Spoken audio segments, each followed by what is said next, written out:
Another tale well calculated to keep you in suspense. Mary Cecilia Rogers was murdered in the vicinity of New York City in the summer of 1842. It was still an unsolved crime in November when The Mystery of Marie Roget was published. The author, Edgar Allan Poe. It paralleled in every essential detail the murder of Mary Rogers. Poe wrote it far from the scene of the atrocity, with only the newspaper reports of the day. Nevertheless, the subsequent confession connected with the murder of Mary Rogers confirmed not only the killer named by Poe, but all the chief details by which he arrived at his identification.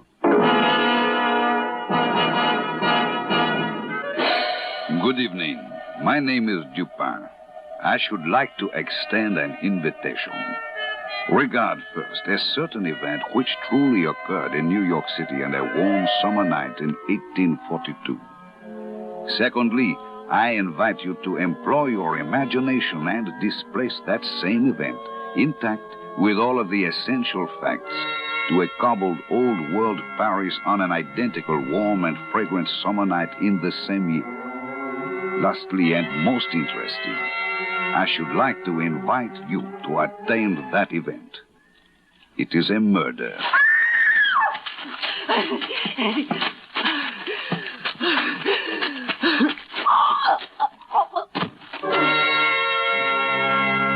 The general design and mental character of the atrocity, indeed the first knowledge of its occurrence, came to my attention on Wednesday night, the 25th day of June.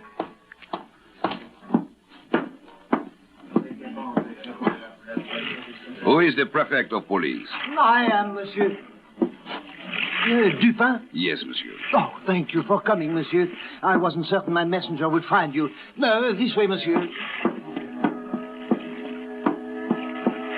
Please. André, the lantern for Monsieur Dupin. Oh, she died harshly. Yes. Beaten, choked, drowned. Oh, yes, quite harshly, yes. She was beautiful, monsieur. Once, perhaps, yes. Still. But Mademoiselle what? In life she had a name. In death she must also have a name. Any of you? Monsieur, none of them know her, I have asked. But her clothes and jewels say she was known, Dupin. Good clothes, torn and disordered in her terrible struggle, but good. And the jewelry, not expensive, but tasteful. This woman, in my opinion, Dupin, was known. And loved, Monsieur Prefect. No doubt. Dupin, this is why I sent for you. I've been through these things before. The newspapers will write stories. Their reporters will make conjecture. Although there is no name for her now, there will eventually be a name. And then, monsieur, I will be called upon to produce her assassins. There is so little to go on. The eyes of the public will be upon me, and my honor is at stake. And my honor, too, Monsieur Prefect, if I am involved in the investigation. Dupin, listen. There is a fund at the prefecture, a sizable fund which I am authorized to use when circumstances arise. For your services, I am willing to make a direct and liberal proposition. Dupin, you will help me to find the answer to this woman's death. The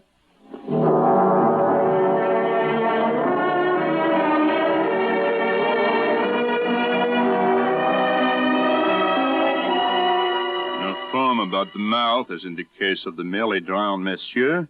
Here, bruises, impressions of fingers. It was a strangulation. By hand. And by this card, monsieur. Yes. Doctor. Suspense? An ingenious knot in that cord, don't you think? This is a slip knot, a sailor's knot. Sailor's knot. She was found in water. Why did she die, monsieur? For her beauty, perhaps, for her love, her hate. It was Sunday. Huh? Observe, Doctor. There are no marks to prove she was weighted and then shaken loose. Yes, she quit life on Sunday. Murdered in the dark, thrown into the river, unweighted. Monday, Tuesday, she remained as a corpse, will on the bottom. And then on the third day, tonight, as a corpse, will She rose. She was murdered on the bank, then taken out to her grave in a boat. And there had to be a man who knew how to handle a boat in the tricky current. Who's there? It is I, the prefect. I have someone who thinks he may know her. Come in, monsieur. Ahead of me, please. With your permission, Doctor, Monsieur Dupin, Monsieur Beauvais. How do you do? How do you do? Monsieur Beauvais has been searching since Monday for news of a Marie Roget. Mademoiselle Roget is an employee of Monsieur Beauvais, correct, monsieur? Yes, I am a perfumer.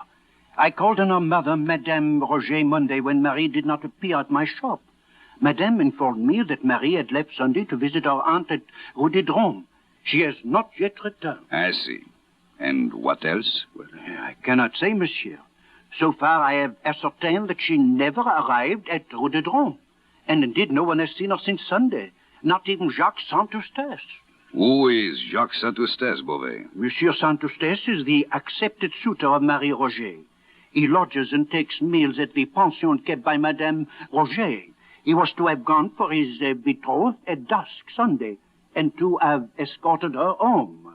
In the afternoon it rained heavily, and supposing that she would remain at her aunt's, he did not think it necessary to keep his promise.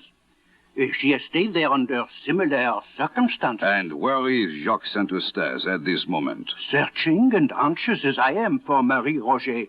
But where he went, I do not know. It is 3 days since Sunday. 4 days, really, but 3 that Marie Roget has been considered missing. Your search is tardy. I know, monsieur.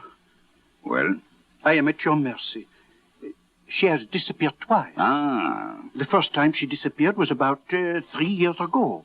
Her mother or friends were unable to account for her disappearance. I was distracted with anxiety and terror. Did you notify the police? In that case, immediately, sir. But suddenly, Marie reappeared one fine morning after being absent a whole week.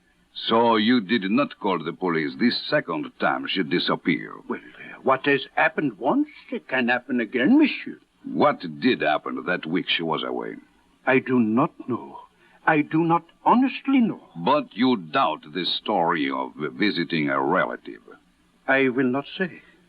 Show him what we have, Doctor. If you will kindly step over here, Monsieur Beauvais. Now, Monsieur Beauvais, if you please. Do you know this woman, sir? It is her! It is Marie Roget! Oh, it is her! Poor little Marie! Poor Marie! Why does Beauvais cry, Dupin? The girl only worked for him. Ah, he has not told us all. He is suspect, Dupin, and I will have a word with him. Huh? Stay. But Dupin, why does he weep for a shop girl, a grisette who is promised to another? He weeps for youth and beauty.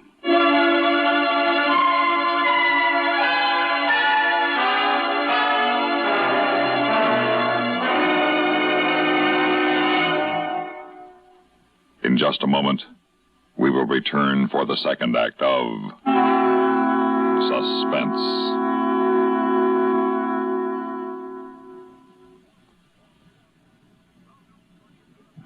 Welcome, recording star Mel Torme. It's terrible trying to sing with a bad cold.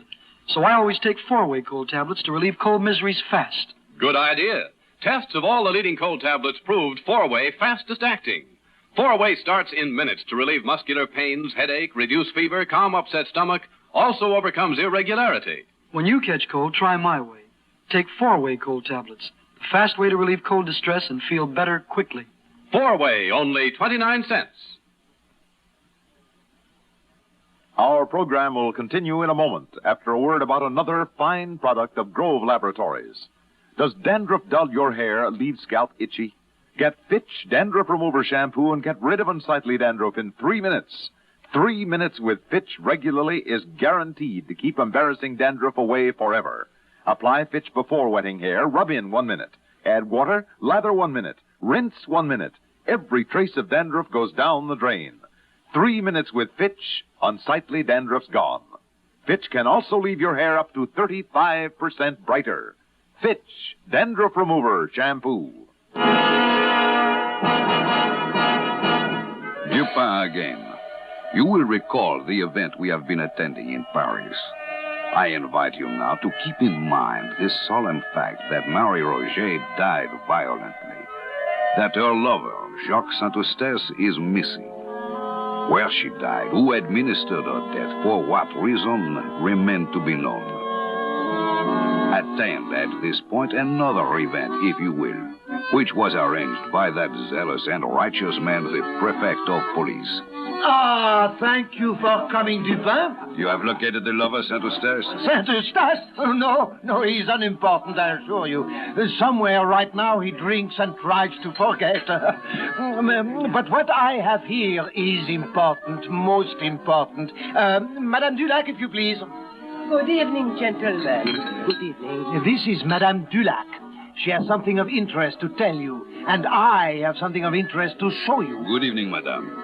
I have maintained this tavern many years, right here, close to the bank of the river. No fear with me, madame. I have no authority to do anything but respect your person and your thoughts. What is this information? I saw a young woman here Sunday. Monsieur says it was Marie Roget. It was, Just definitely. a moment. Sunday? Yes, mid-afternoon, and later perhaps. Where? Right here in my tavern. She arrived accompanied by a young man of dark, swarthy complexion. The two remained here for some time. On their departures, they took the road through some thick woods, that way. Toward the river, Dupin. And this is a secluded neighborhood. Oh, go on, madame, go on. Soon after they left, a gang of miscreants made their appearance here. They behaved boisterously. They ate and drank without payment, then left and followed the route of the young girl and the young man, that same way. I see. About dusk, the same gang reappeared and recrossed the river in great haste. I see. And you are certain it was Marie Roget? Never fear. My men spoke with an omnibus driver, a man named Valence, who knew Marie Roget. He claims he saw her cross the Seine on the Sunday afternoon in question with a swarthy man who fits the exact description of Madame. What else, monsieur? I will show you. Come on.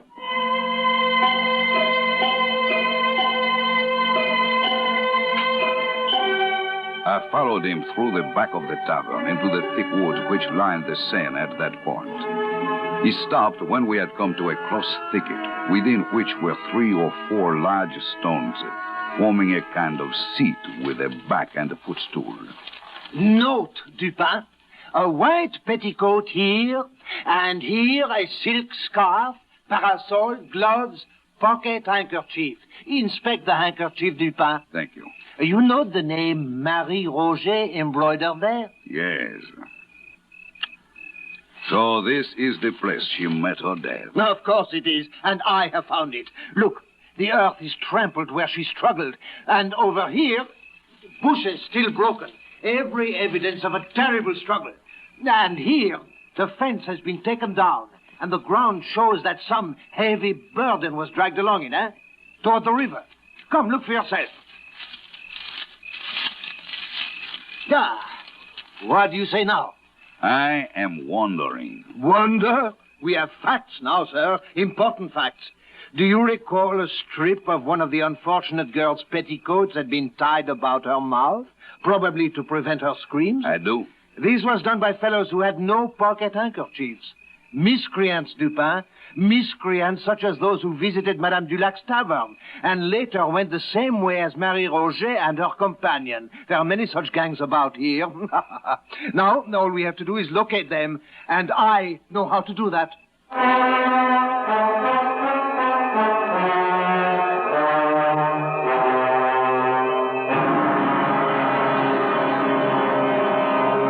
In just a moment, we will return for the concluding act of Suspense.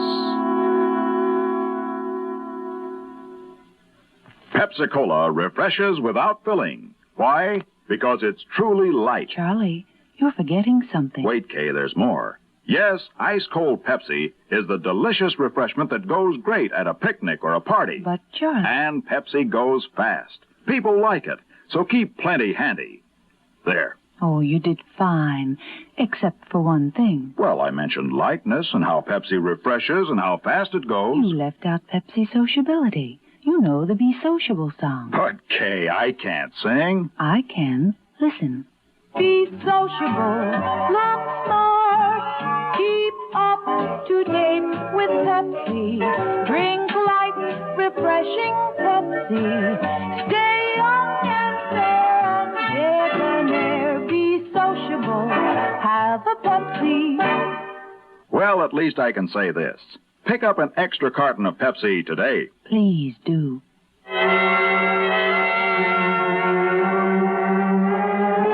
That night, the shrill cries of the Paris newsboys proclaimed the prefect's resolve. He offered a reward of 20,000 francs and a full pardon for any king's evidence.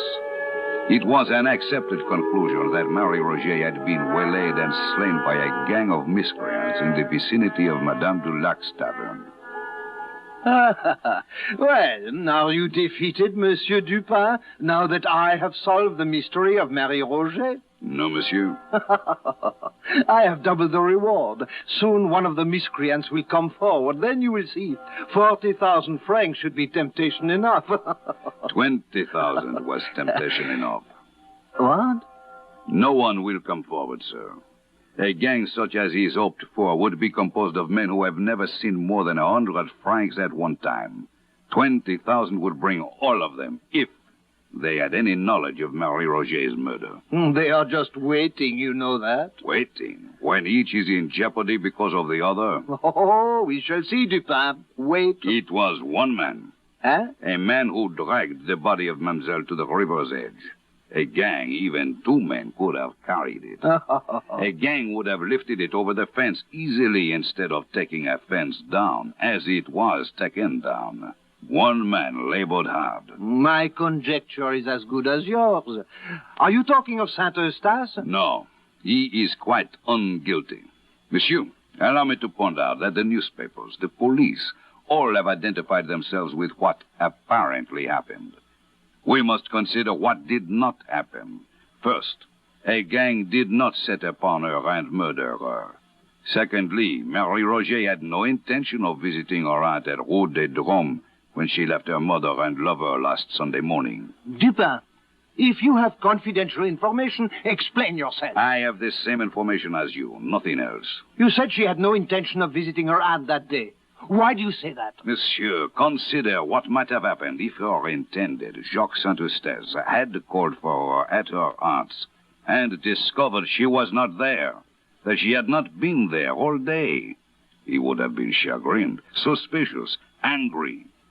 Saint-Eustache would have been all of these. Something for Marie Roget to worry about when she returned home. But nothing to worry about if Marie did not intend to return home. A point to consider, perhaps. Go on. Consider that she kept a rendezvous instead. This we know. A rendezvous with a swarthy man. We have been told by two witnesses who saw him. Now, monsieur, I ask you, as I have asked myself, did this swarthy companion allow Marie to be slain before his eyes? Or was he himself slain trying to help her? If so, where is his body? He left her before she was set upon, obviously. Did he leave her alone in such a dark district? They quarreled. Indeed they did. Another question. Marie Roget's death is known everywhere in France. Why has he not come forward to help us clear up the mystery? For many reasons. Perhaps he's married. He has left. He's uninformed. He has a swarthy complexion. A sea complexion. A well-attested fact. Now accumulate that with the cord that was tied about her neck in a sailor's knot. Monsieur Dupin, I cannot... And the need of a skilled boatsman to handle a boat on the river to dispose of the body. But it could be anyone. No, it could not. Huh?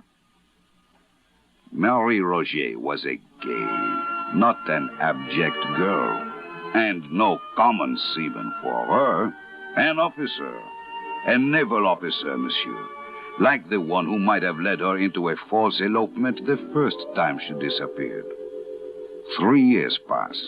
The approved time for a French man-of-war to consume encircling the globe. The officer returns, thinking of the same coquette, Marie Roget, the same bargain. What he has managed to do once, he can do again. Marie meets him Sunday for this purpose. Then she thinks the better of an elopement and refuses to accompany him. Saint Eustace has captured her love. Her former lover slays her in quick anger, and he drags her body to the river, commandeers a boat, and... Where do I find him? On whatever ship has arrived from the world cruise. His name? What is his name, Dupin? Inquire for the name of the young officer who has applied for leave to get married. But there must be many such among a ship's complement returning after a long cruise. Agreed. But, Monsieur Prefect, there is only one naval officer who has returned to his ship without a bride. Entrez! Entrez! We leave at once for the naval yards.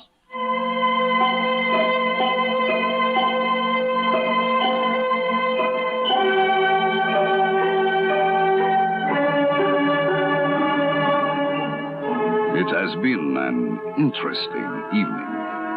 And now I issue a last invitation, my friends. I invite you to retain all that you have heard and employ this time, instead of your imagination, your sense of reality.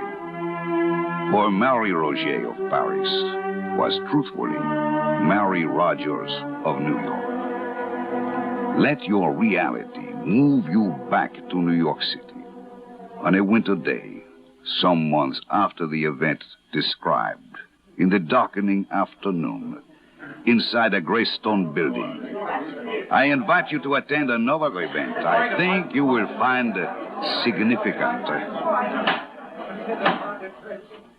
Ensign Robert Bryant Wilson. You have been found guilty of the murder of Mary Cecilia Rogers. It is the judgment of this court that you be hanged by the neck until you are dead.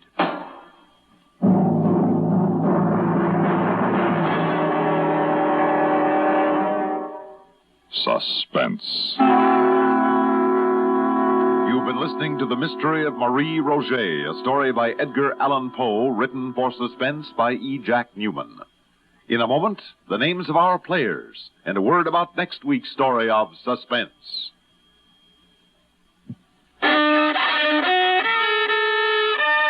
Are you out of tune due to irregularity?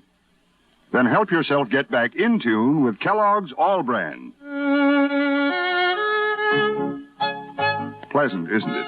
The feeling of well-being you get when constipation from lack of bulk is no longer a worry, when harsh, irritating drug laxatives can be thrown away. Because Kellogg's All Brand is the normal, natural way to regularity.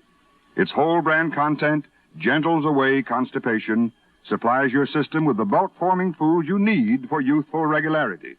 And it tastes good, too. Fact is, Kellogg's All Brand is the one and only whole brand cereal that combines proved effectiveness with appetizing taste and crispness. So if you're out of tune, help yourself get back in tune as millions do with Kellogg's All Brand. ALL-BRAN. Kellogg's All Brand.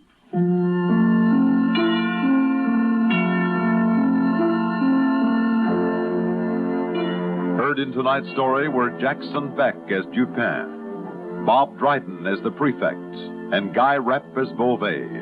Others in our cast included Abby Lewis, Jim Bowles, Ethel Everett, and Ronald Dawson. Listen again next week when we return with the Radio Classic, first broadcast on Suspense, May 25th, 1943. Sorry, Wrong Number, starring Agnes Moorehead.